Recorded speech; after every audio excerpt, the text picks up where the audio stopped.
These are the extremely rich American farmers who live like they're broke, and the numbers behind them are genuinely hard to believe. We're talking about a man worth nearly $10 billion who drives a Ford pickup to work, a billionaire's son who works 1,500 acres himself and pays his father rent based on how much he weighs, and a family that quietly farms an area bigger than most American cities. Let's get into it. Number 8. The 1,000-acre neighbor. Let's start with somebody you have almost certainly driven past without a second thought. Picture a man in his late 60s in a small Iowa town. He's in a pickup with rust along the wheel arches, probably 20 years old, and he's wearing the same seed company cap he's worn for a decade. He's at the co-op at 7 in the morning. He does his own repairs because the dealer charges $140 an hour. His wife clips coupons and they eat at home. If you passed him at the gas station, you'd assume he was getting by, which is exactly what he'd want you to assume. Now here's the arithmetic that nobody in that town says out loud. The average acre of Iowa farmland is worth around $11,500, and high-quality ground averages over $14,000. In O'Brien County in the Northwest, it averages more than $16,000 an acre, and at a public auction in Black Hawk County, a 75-acre parcel went for over $19,000 an acre. So run that on 1,000 acres, which is a perfectly ordinary size for a family operation out there. That's $11.5 million. On good ground, it's $14 million. On the best ground, over 16. Add the machinery because a modern combine alone can run into the high six figures, plus the grain bins, the shop, the trucks, and the house. That man in the rusted pickup is worth somewhere between $12 and $20 million. And here's the part that makes the whole thing extraordinary. In 2024, the median income from farming across American farm households was actually negative. And I don't mean slightly thin, I mean it came out below zero. Most farm families in this country lose money on the farming itself and cover their living costs with off-farm work, a spouse's job with health insurance, or the rent from ground they lease out. So he is a multimillionaire who is losing money every year, and the reason he can't fix that by selling is coming up in a few minutes. That's one farm and one man. About 200 miles north, one family is doing this across an area larger than most American cities. Number 7. The Offett family. In 1960, a young man named Ron Offett and his father started growing potatoes in North Dakota. That's the whole beginning. A father, a son, and a potato crop. Today, R.D. Offett Farms owns roughly 190,000 acres, which makes them one of the largest private farmland owners in the entire United States and, by most measures, the biggest potato grower in the country. Their ground runs mostly across North Dakota and Minnesota, and alongside the potatoes they grow corn, soybeans, and wheat. Let me put 190,000 acres into a shape you can actually picture, because the number is meaningless on its own. That's just shy of 300 square miles. It is bigger than the city of Chicago. One family, farming an area larger than America's third largest city. And the insight that built it is beautifully specific. Offett worked out that he could grow more uniform potatoes if he developed irrigation and planted in the sandier soils of Minnesota. Because the fast food industry doesn't just want potatoes, it wants potatoes of a consistent size and shape that machines can process identically every time. He solved a shape problem. Then, rather than sell those potatoes to a processor, he went and bought a French fry factory so he could capture that margin himself as well.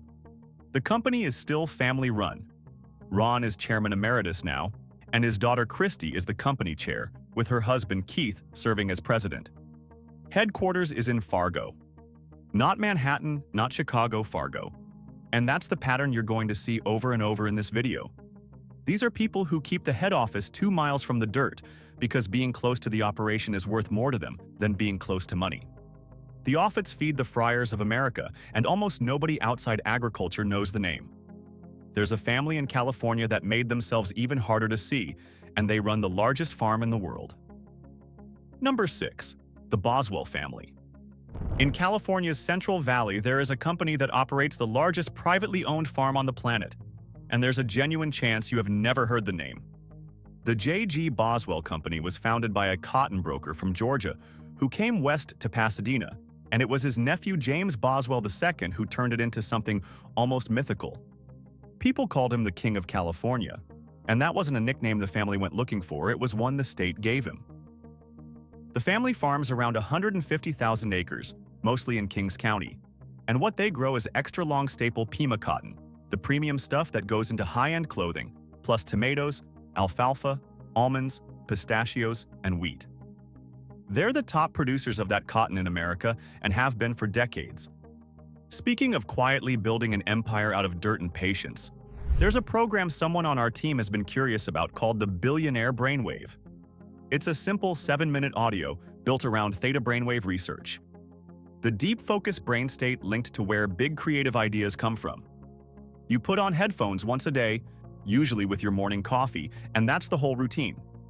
It's a one-time $39. It comes with bonus guides on money habits and investing basics. And there's a 90-day money-back guarantee. So testing it costs you nothing if it's not for you.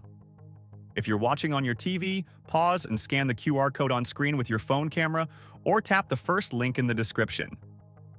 Now, back to California, and what this family guarded even more carefully than their land. But the reason the Boswells belong in this video isn't the acreage, it's the silence. This family built one of the great American fortunes and then spent generations making sure you'd never read about it. No magazine profiles, no public listing, no interviews. When two journalists eventually wrote a book about them, they had to call it The King of California, J.G. Boswell and the Making of a Secret American Empire. And the word secret is doing an enormous amount of work in that subtitle. And the scale of what they actually did to that landscape is staggering, because the Boswell operation didn't just farm the Central Valley, it re-engineered it. They were central to the damming and diverting of rivers that turned a dry basin into some of the most productive farmland on Earth. There was a lake there once, Tulare Lake, one of the largest freshwater lakes west of the Mississippi. The water that fed it got redirected to grow cotton. That is a family that changed the physical geography of a state and then declined to talk about it. The Boswells hid behind silence. One farmer on this list has the most famous surname in American investing and hid behind a tractor cab instead. Number 5. Howard Buffett. Howard Buffett is the son of Warren Buffett. He sits on the board of Berkshire Hathaway. His father named him as the man he wants as the future non-executive chairman to guard the company's culture, and he is worth somewhere in the region of $400 million in his own right. He is also a corn and soybean farmer who works his own ground. When CBS visited him in Pana, Illinois, they didn't find a gentleman farmer who owns land and hires people to touch it. They found a man harvesting 87,000 bushels of corn out of a 300-horsepower combine that he drives himself, steering hands-free off GPS and describing it delightedly as a big toy. Across Illinois and Nebraska, his commercial operation runs to somewhere around 1,900 acres. And here's the detail that tells you everything about how that family thinks about money. When Howard wanted to farm as a young man and didn't have the capital, his father bought him a farm in Nebraska and then charged him market rate rent to use it. His own father. Market rate. It gets better because the rent was reportedly structured around Howard's weight. If he weighed more, he paid more. A billionaire turned a lease agreement into a diet plan for his own son, and Howard has talked about it publicly with what I can only describe as amused resignation. He also served as an elected sheriff of Macon County, Illinois, has published books on conservation and wildlife, and runs a foundation that spends around $50 million a year fighting hunger and food insecurity, largely in Africa. He has invited politicians and scientists to squeeze into his tractor cab, because he worked out that if you're driving somebody up and down a field for an hour, they cannot leave and they have to listen. The richest surname in American finance, and the man attached to it spends his days in a combine cab in central Illinois. Buffett farms 1,900 acres by choice because he could stop tomorrow. Almost nobody else on this list has that option, and here's why. A quick word about why they can't just sell. Everything so far raises an obvious question. If your ground is worth $12 million and you're losing money farming it, why on earth would you keep going? Sell it, put the money somewhere safe, and never work another 15-hour day. There are 3 reasons, and once you understand them, the whole thing makes sense. The first is that it isn't really theirs, at least not in the way they think about it. That ground was bought by a great-grandfather, held through the Depression, held through the 80s farm crisis when interest rates hit 20%, and neighbors were losing everything at forced auctions. Selling it isn't a transaction, it's the end of something 4 generations kept alive. The second is tax. Sell appreciated farmland, and the capital gains bill is enormous because the cost basis might be a few $100s an acre from decades ago against a sale price of $14,000. A huge slice of that gain simply leaves. And the third is the part almost nobody outside farming knows about, which is what happens when the owner dies. Under current rules, an estate worth over roughly $14 million for an individual, or $28 million for a married couple, has to file an estate tax return within 9 months of the death.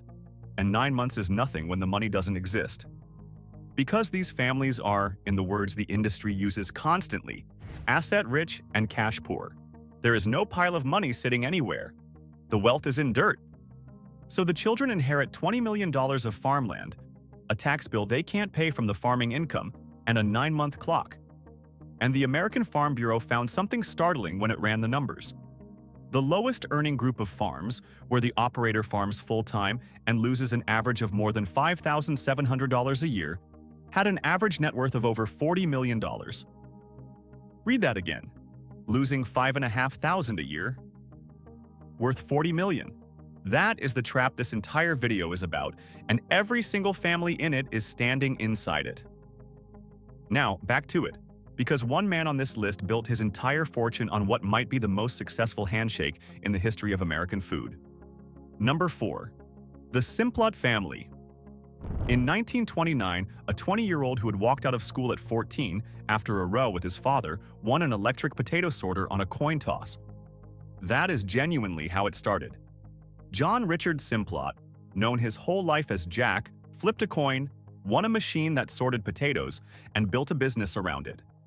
Today, that business does billions of dollars a year across dozens of countries, and it is still entirely owned by his family because Jack Simplot never once took on an outside partner.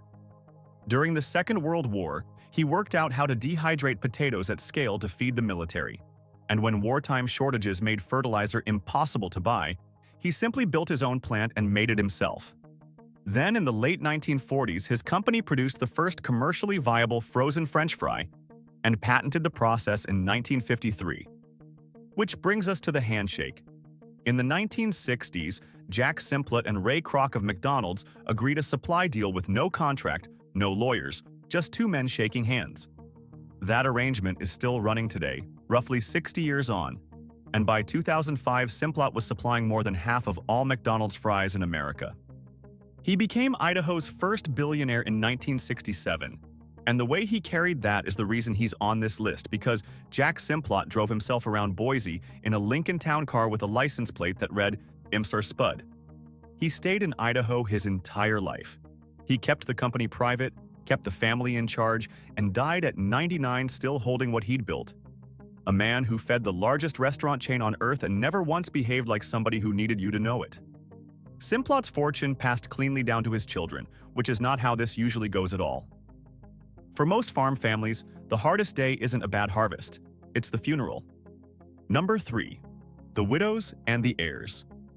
Here's a piece of American farmland that almost never gets talked about, and it changes how you see every field you drive past. A very large share of the farm ground in states like Iowa is not owned by the person driving the tractor across it. It's owned by somebody who lives somewhere else entirely, and very often that somebody is a farmer's widow, living on the rent. Think about how that happens, because it's not complicated and it's quietly heartbreaking. A couple farm together for 40-odd years. He does the fields, she does the books, the taxes, the payroll, the loan paperwork, and most of the arguing with the bank. They never take much salary out, because every spare dollar goes back into land or machinery, which is why only about 7% of farmers pay into a traditional retirement plan at all. Then he dies. She now owns several $1 million of farmland and has almost no cash. She can't farm 800 acres alone in her 70s. So she rents the ground out to a neighbor or a younger family and lives on that check, and quite often she moves closer to her children, sometimes out of state altogether. And that's how you end up with a phenomenon where an enormous amount of the Midwest is owned by elderly women who no longer live there. Retired farmers and estate sales are consistently the main sellers in the Iowa land market, which is another way of saying that most farmland only changes hands when somebody dies or finally gives up. Then the children have to decide. One of them stayed and farmed. Two moved away, have careers, and are looking at an inheritance worth millions that they'd have to sell to actually receive. And the sibling who stayed cannot buy them out because the land is worth $14,000 an acre and the farm income can't service that debt. That conversation is happening at kitchen tables all over the Midwest right now. And it's why so many of these places quietly come apart in the generation after the funeral rather than during a bad harvest. The families that lose the argument sell the ground. And there is a very specific queue of buyers waiting. Number 2. The farms that disappeared. Between 2017 and 2022, more than 140,000 American farms closed. Another 20,000 went in the 2 years after that. And over the same stretch, the average farm got bigger. Both of those things being true at once tells you exactly what's happening. The land isn't vanishing, it's consolidating. And when a family finally sells, the buyer is often somebody who has never driven a combine in their life. Bill Gates has become the largest private farmland owner in the United States, with holdings reported north of 270,000 acres. Jeff Bezos has been reported holding a vast land portfolio of his own. Institutional money, pension funds, and investment groups have all worked out the same thing, which is that they are not making any more Iowa.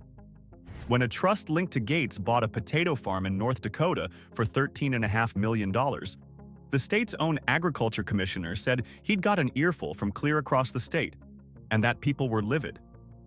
Because North Dakota has laws restricting corporations and trusts from farming, and because there's something that sits badly with the community when the ground their grandparents broke gets bought by somebody who will never set foot on it. But roughly 70% of Iowa farmland is still bought by existing local farmers, and that's the fight in miniature. The neighbor bidding at that auction isn't trying to build an empire. He's trying to stop somebody from out of state getting the 80 acres next to his. That's the pressure every family in this video farms under. And one man in a town of 6,000 people beat all of it. Number 1. Harry Stein. Adel, Iowa has a population of around 6,000 people. It has a courthouse square, a few restaurants, and the wealthiest man in the state of Iowa, who is currently worth somewhere in the region of $9 to $10 billion. Harry Stein drives a Ford F-150 to work and lives in a small house down the road from his office. His great-grandparents William and Sarah arrived in Adel from Pennsylvania in 1871 and set up a 160-acre farm. His parents moved onto a 200-acre place in 1934, which became the Stein seed farm in the 50s. He started farming at 5 years old, driving a tractor to pick up straw bales. And what he did next is one of the great overlooked business stories in America, because Harry Stein did not get rich growing crops. He got rich owning what the crops are made of. He noticed some unusual soybean plants in one of the company's fields and became obsessed with breeding, spending years developing higher-yielding soybean varieties, working out of the basement of the family home. Then in the 1990s, he did the thing nobody else in his position thought to do. Rather than compete with the agricultural giants, he licensed his genetics to them, striking deals with Monsanto, Syngenta, and others. His company holds over 900 patents. So every time those multinationals sell certain seed, money finds its way back to a man in Adel, Iowa. Stein Seed is now the largest independent seed company in the United States and the world's largest private seed company, and Harry owns essentially all of it alongside his 4 children. He also owns close to 15,000 acres, making him Iowa's largest landowner outright. Now, the part that puts him at number 1 on a list like this. He's in his 80s and he still works. He still lives in that small house. Forbes has him at number 237 in the world, and his hobbies, according to his own Forbes profile, are playing table tennis and hunting for morel mushrooms in the woods. He's dyslexic and has described himself as mildly autistic, and by every account he's a formidable negotiator with an unusual head for numbers and data. He watched his net worth go from around $3 billion to nearly $10 billion over a decade, and as far as anybody can tell, it changed precisely nothing about his day. All 4 of his children work in the business. His eldest daughter Lucinda crosses soybeans, which means the daughter of a man worth $10 billion does hands-on plant breeding. Myron runs the brand, Warren works between marketing and research, and Brenda is a part-time attorney for the company. And his giving is exactly what you'd expect from somebody who never left. McPherson College, where he studied. Drake University, and Spurgeon Manor, which is a skilled nursing home for elderly people in Dallas County, Iowa. Not a wing at a coastal museum. The local nursing home. There is a man worth nearly $10 billion who could live absolutely anywhere on this planet, and he chose a small house in a town of 6,000, 2 minutes from the field where his great-grandparents started in 1871. And those were America's wealthiest farmers, living like they've got nothing. But look at what actually connects them, because it isn't frugality for its own sake. Every one of these people is sitting on an asset they refuse to convert into money. The man in the rusted pickup worth $12 million. The widow renting out 800 acres she can't farm. Harry Stein in a small house 2 minutes from where it all started. They aren't hoarding land because they're cheap. They're holding it because selling would mean the thing their family spent a century building simply stops existing, and no amount of money in a bank account brings that back. So here's my question for you. If you inherited $20 million of farmland tomorrow and it lost money every year, and selling it meant ending 4 generations of your family's work, what would you actually do? Drop your answer in the comments because I genuinely want to know. Hit that like button and subscribe to Global Status because we drop stories like this every single week.